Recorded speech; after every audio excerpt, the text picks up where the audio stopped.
사도신경으로 신앙 고백 드림으로 새벽 예배 시작합니다. 전능하사 천지를 만드신 하나님 아버지를 내가 믿사오며 그 외아들 우리 주 예수 그리스도를 믿사오니 이는 성령으로 잉태하사 동정녀 마리아에게 나시고 본도 빌라도에게 고난을 받으사 십자가에 못 박혀 죽으시고 장사한 지 사흘 만에 죽은 자 가운데서 다시 살아나시며 하늘에 오르사 전능하신 하나님 우편에 앉아 계시다가 저리로서 산자와 죽은 자를 심판하러 오시리라. 성령을 믿사오며 거룩한 공회와 성도가 서로 교통하는 것과 죄를 사하여 주시는 것과 몸이 다시 사는 것과 영원히 사는 것을 믿사옵나이다. 아멘.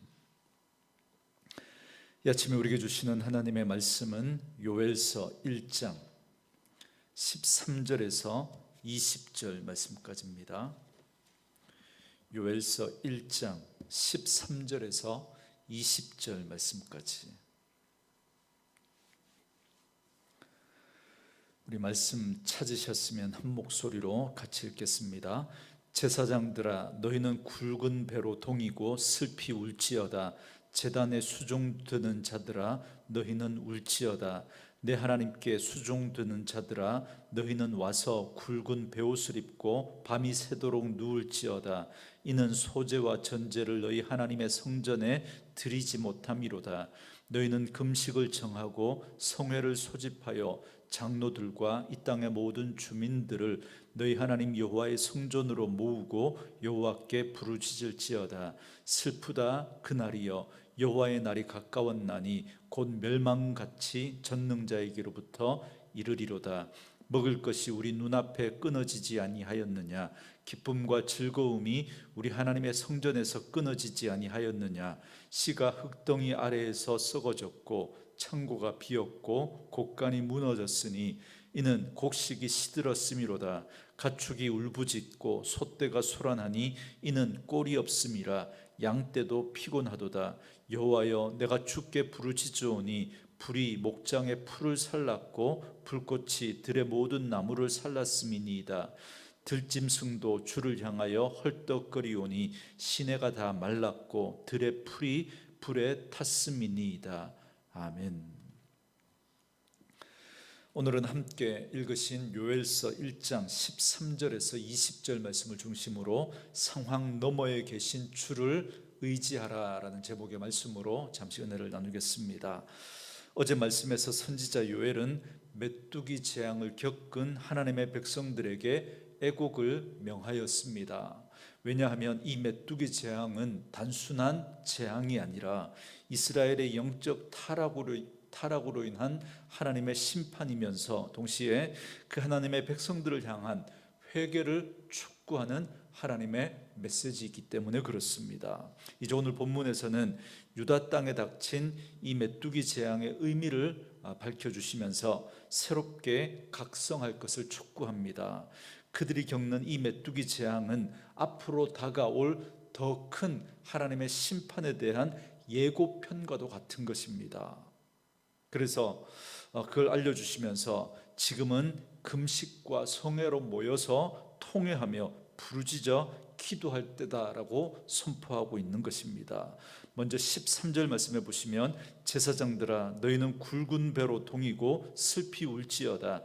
제단에 수종드는 자들아, 너희는 울지어다. 내 하나님께 수종드는 자들아, 너희는 와서 굵은 베옷을 입고 밤이 새도록 누울지어다. 이는 소제와 전제를 너희 하나님의 성전에 드리지 못함이로다. 그럽니다. 어제 말씀에서는 술에 취한 자들 그리고 온 예루살렘 거민들과 농부들을 향해서 애곡하라고 했는데, 이제 오늘 본문에서 요엘은 제사장들과 성전 제단에서 그 제사장을 돕는 자들에게 슬피 울라고 말합니다. 여러분, 여기 굵은 베옷을 입으라라고 요청하고 있는데, 이 굵은 베옷은 여러분 잘 아시는 것처럼 슬픔을 상징하는 옷이지 않습니까? 그러니까 이 옷을 입고 밤새도록 울라는 겁니다. 여러분, 오늘 본문에서는 누라라고 이렇게 되어 있습니다. 언뜻 보면 울라는 말이 잘못 이렇게 표기된 것처럼 보일 수 있는데요, 여러분, 이 말은 현실에 대한 울분을 토로하라는 겁니다. 그러니까 하나님 어떻게 이럴 수 있습니까? 라고 하면서 바닥에 뒹굴면서 울분을 토하라는 겁니다. 그냥 편안히 누우라는 게 아니라 정말 온몸으로 그 바닥에서 뒹굴면서 그렇게 울분을 토하라, 그 말이거든요. 그 이유가 뭐냐면 소재와 전제를 더 이상 하나님의 성전에서 드릴 수 없게 되었기 때문이다라는 겁니다. 여러분, 오늘날로 말하면 예배당에서 예배조차 드릴 수 없는 그 상황이 되어버렸다는 거죠. 그래서 선지자 요엘은 제사장들을 향해서 울라고 말하고 있는 겁니다. 마치 오늘 이 시대를 향해서 오늘 하나님이 말씀하고 있는 것처럼 그렇게 들리지 않습니까? 여러분, 이 말은 구약의 제사장들과 레위인에게만 해당하는 것이 아닙니다.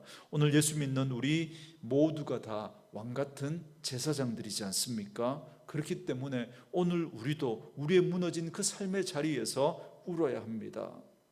여러분, 우리에게 허락한 이 삶의 자리가 얼마나 많이 무너졌습니까? 종교적으로, 윤리적으로, 정치적으로, 세상에 정말 우리가 보이는 곳에 타락하지 않은 곳이 없을 만큼 철저하게 무너진 그런 시대를 우리가 살아가고 있습니다. 특별히 지금 이 요엘서에서 말씀하는 것처럼 메뚜기 떼와 같은 재앙을 당하는 이스라엘 백성들처럼 이 코로나 팬데믹이라고 하는 이 재앙으로 인해서 우리는 우리의 일상의 삶이 모두 다 무너진 그 안타까운 상황 가운데 있습니다. 심지어 예배의 자리까지 무너지고 있는 그런 상황을 저희들이 겪고 있지 않습니까? 그렇기 때문에 오늘 우리는 나 자신과 그리고 우리의 가정, 그리고 이 땅의 교회와 이 나라와 이 민족을 바라보면서 울어야 합니다. 다들 이 사회가 타락했다, 정치인들이 부패했다, 교회가 무너졌다, 목사들이 다 잘못됐다 라고 그렇게 말은 하지만 정작 우리는 그 문제를 놓고 얼마나 울고 있습니까?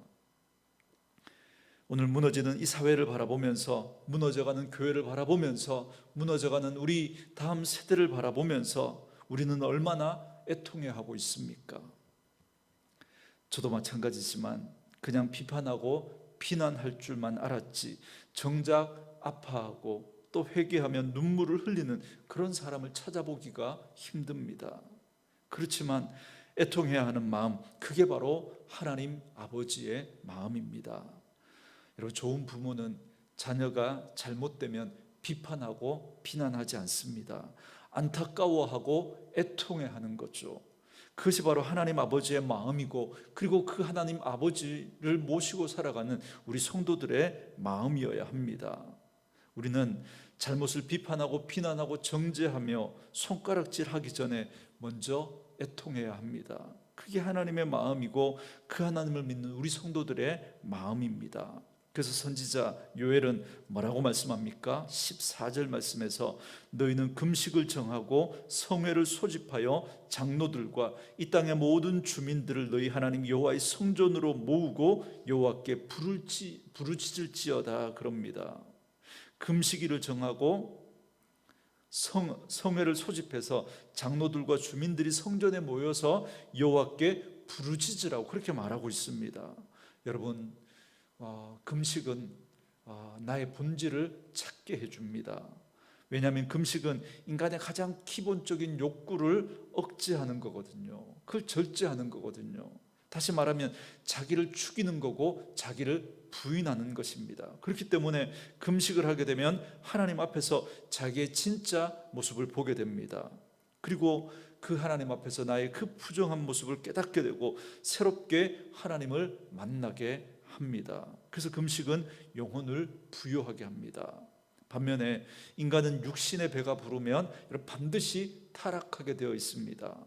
그러므로 우리가 금식하며 기도하는 이유는 나의 소원을 이루고 나의 만족을 얻고자 하는 것이 아닙니다. 그런데 이런 금식 기도를 많은 분들이 오히려 반대로 사용하고 있습니다. 반대로 나의 육체의 욕심과 욕망을 죽이고 나를 부인하는 것이 금식인데, 그래서 진짜 나를 발견하고 찾는 것이 금식인데, 그런데 그 금식 기도를 통해서 나의 욕심과 나의 욕망을 채우려고 합니다. 그러기 위한 수단으로 우리는 금식을 사용하려고 하는 분들이 있다는 거죠. 아니요, 금식 기도는 나의 욕망과 나의 소원과 나의 만족과 바람, 이 모든 것들을 하나님 앞에서 부인하고 나의 허물과 죄악을 발견하고 더욱더 영적으로 부유해지기 위해 사는 것이 금식입니다. 그래서 선지자 요엘은 하나님을 잃어버리고 물질과 향락을 우상으로 삼고 있는 그 이스라엘 백성들을 향하여서 금식하며 기도하라고 요청하고 있는 겁니다. 그래서 그들이 자신들의 죄악된 실상을 깨닫고 회개하고 돌이켜 하나님께 가까이 나아오라는 것입니다. 여러분 15절에서부터 20절은 이때 금식하며 성회로 모여드리는 참의 기도문입니다. 먼저 15절, 16절은 요엘 선지자의 눈앞에 펼쳐진 이 멸망의 날인 여호와의 이 날을 예견하면서 선지자는 슬픔으로 탄식합니다. 이는 이미 백성들의 입에서 수없이 되뇌었던 신음소리이기도 합니다. 여러분 15절과 16절 말씀에 슬프다 그날이여 여호와의 날이 가까웠나니 곧 멸망같이 전능자에게로부터 이르리로다. 먹을 것이 우리 눈앞에 끊어지지 아니하였느냐. 기쁨과 즐거움이 우리 하나님의 성전에서 끊어지지 아니하였느냐 그럽니다. 슬프다라고 하는 이 말은 탄식을 의미하는 동사이면서 동시에 고통 중에 내뱉는 신음소리로서의 의성어입니다. 여러분 그래서 이 슬프다라고 하는 이 말 옛날 개혁 성경에 보면 개혁 성경에 보면 옛날 한글 성경에 보면 이렇게 되어 있죠. 개혁 성경에 오호라 그날이요, 오호라 이렇게 번역했습니다. 탄식을 표현하는 거죠. 그래서 이스라엘이 이렇게 탄식하는 이유가 뭐냐면 바로 여호와의 날이 가까웠기 때문이다라는 겁니다. 여러분 요엘서에 보면 여러분 여호와의 날이라고 하는 단어가 5번 나옵니다. 이게 핵심 구절이죠. 핵심 단어죠. 여러분 이 날은 심판의 날을 의미합니다. 이 심판은 유다 백성들의 그 범죄에 대한 하나님의 진노와 하나님의 심판이면서 동시에 이스라엘 주변에 그 이스라엘을 괴롭혔던 그 이방 나라들에 대한 심판을 말하고 있습니다. 이 날이 이르렀기 때문에 땅이 황폐하여 하나님께 드릴 곡식이나 포도주가 없다 그럽니다. 이 말은 1차적으로 메뚜기 떼로 인한 그 재앙을 겪었던 그걸 두고 지금 하는 그 말씀이기도 하면서 또 그걸 두고 하는 말씀이죠. 그래서 먹을 것이 끊어지고 하나님의 성전에서 드릴 게 없으니까 그래서 기쁨과 즐거움이 끊어지고 말았다라는 걸 이야기합니다. 그런데 이건 시작에 불과합니다. 메뚜기 재앙은 그냥 예고편에 불과한 거예요. 17절 18절에서 메뚜기 재앙과 동시에 땅을 덮친 가뭄으로 밭에 뿌려졌던 씨앗이 흙덩이 아래에서 썩었다 그럽니다. 그러니까 거둘 것이 없어서 비어버린 그 창고들이 오래지 않아 무너져버리고 말 것을 또 이야기합니다. 여러분 이건 하나님께서 심판하시는 날에 임할 그 재앙이 얼마나 철저하게 임하게 될 것인지를 말하고 있습니다. 그래서 온 땅과 온 육축에게 임하고 사람의 육체와 사람의 그 마음과 사람의 영혼에까지 그 심판이 미치게 될 것을 말씀하고 있습니다. 그러니까 총체적인 이 재앙, 총체적인 심판을 말하고 있는 거죠. 여러분 육체가 힘든데 마음까지 힘들면 여러분 어떻게 견딜 수 있습니까? 그런데 그게 다가 아닌 거예요. 거기에다가 영적으로까지 그렇게 어디 하나 기대고 의지할 데가 없는 그런 어려움을 겪게 됩니다. 예배를 통해서 위로와 회복과 소망을 우리가 붙들 수 있다면 그래도 우리 견딜 수 있지 않겠습니까? 그래도 우리 믿는 사람인데. 그런데 그것마저도 끊어져 버린다면 여러분 정말 절망적일 수밖에 없는 거죠. 그런 총체적인 그런 어려움들을 겪게 될 것을 말씀하고 있는 겁니다. 그리고 19절 20절 말씀에서 그는 가뭄의 영향을 불로 그렇게 비유합니다.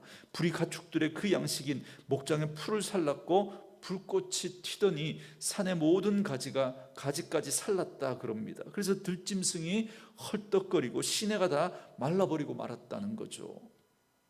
이는 이걸 본 이 선지자 요엘은 기도하지 않을 수가 없는 거죠. 그래서 여호와여 내가 주께 부르짖으오니 라고 그렇게 부르짖고 있는 겁니다. 그러므로 오늘 우리도 이 선지자 요엘의 그 심령을 가지고 울며 회개하며 그렇게 부르짖을 수 있는 그런 저희들이 되어야 할 것입니다. 불이 모든 산과 풀을 사르고 시내를 메마르게 함같이 오늘 우리는 영적으로 메마르고 황량한 그런 시대를 살아가고 있습니다. 그리고 이건 그만큼 하나님의 심판, 여호와의 날이 우리에게 그만큼 가까이 와 있다는 걸 반증해 주고 있는 겁니다.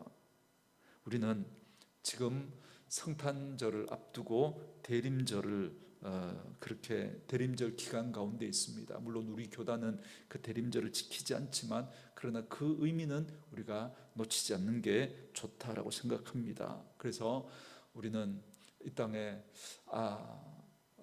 인간의 몸을 입고 오신 그 예수님이 말씀대로 또다시 재림하셔서 이 땅을 심판하실 것입니다. 그래서 우리는 이 성탄을 기다리면서 다시 오실 주님을 기다리는 그 마음으로 오늘도 우리는 이 땅을 살아가야 합니다. 우리 주님 다시 오실 그날은 어떤 이들에게는 무섭고 두려운 심판의 날이요 멸망의 날이 되겠지만, 그러나 그 여호와의 날은 이중적인 의미가 있죠. 예수 믿는 우리 그리스도인들에게는, 의인들에게는 이 날은 구원의 날이고, 이 날은 소망의 날이고, 이 날은 우리의 억울함을 하나님이 신원해 주시는 신원의 날이 될 것입니다. 여러분, 그래서 우리가 믿고 바라고 소망하는 것들이 완성되는 그런 날입니다. 그러므로 우리는 우리의 구원을 기뻐하며 소망 중에 주를 기다리면서 동시에 영적으로 메마르고 황폐한 이 시대를 바라보면서, 무너져가는 이 사회를 바라보면서, 무너져가는 우리 한국 교회를 바라보면서 우리는 울며 금식하며 기도해야 할 것입니다. 저는 말씀으로 이 하루를 시작하는 저와 여러분에게 이 은혜가 있었으면 좋겠습니다. 이스라엘 백성들을 향해서 울며 금식할 것을 선포하며 간절히 부르짖었던 이 요엘 선지자와 같이 오늘 우리가 살아가고 있는 이 시대를 바라보면서 하나님 앞에서의 우리의 모습과, 그리고 우리 가정과 우리 자녀들, 그리고 우리 교회와 우리 다음 세대들, 그리고 우리 한국 교회와 이 나라와 이 민족을 바라보면서 애통해하며 울며 금식하며 기도할 수 있는 하나님 아버지의 마음을 가진 분들로 살아가는 그런 저와 여러분들이 되었으면 좋겠습니다. 여러분, 잘못을 보고 비난하고 판단하고 지적하는 건 여러분 누구나 할 수 있습니다. 그건 누구나 할 수 있죠. 여러분, 그렇게 한다고 해서 내가 더 거룩해지거나 내가 더 의로워지는 게 절대 아닙니다. 그렇게 한다고 해서 그 사람 그것과 내가 분리되어지는 것도 아닙니다. 그렇게 한다고 해서 내가 더 깨어 있는 것도 아닙니다. 오늘 이 시대에 하나님이 찾으시는 사람은 여러분 에스겔서에 보면 나오는 그 성 무너진 데를 막아서는 사람입니다. 우리 가정 가운데, 우리 교회 가운데, 이 나라와 이 민족 가운데 그 무너진 그곳으로 하나님의 심판이 임하게 될 텐데, 그것을 자신의 온몸으로 막아서는 그런 사람이 필요한 것이죠. 여러분, 소돔과 고모라는 그 성에 의인 10명이 없어서 결국 하나님의 심판으로 무너질 수밖에 없었습니다.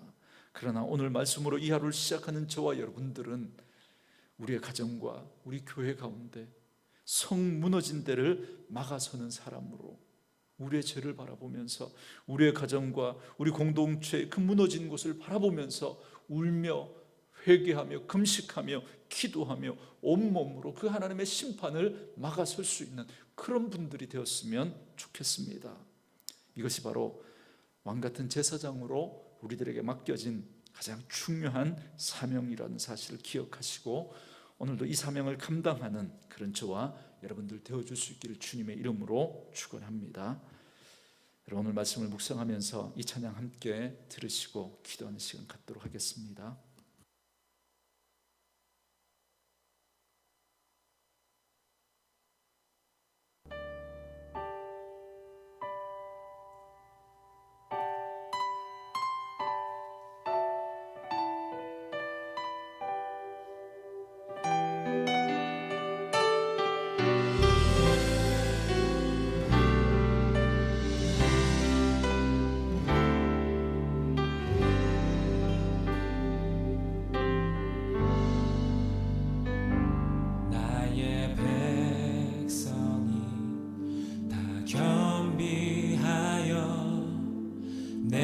주에게 기도하며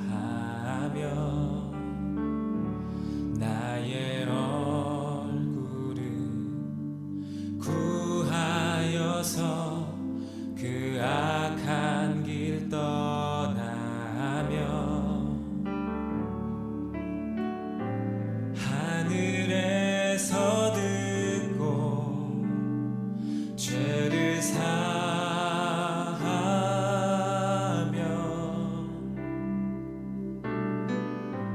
그들의 땅을 고치리라.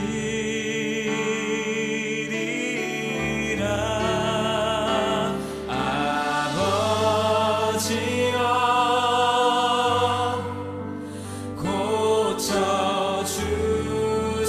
고쳐주소서.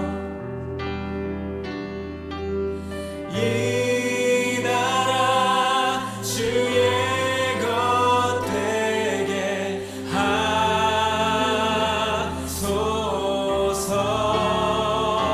주 하나님 간절히 기도하오니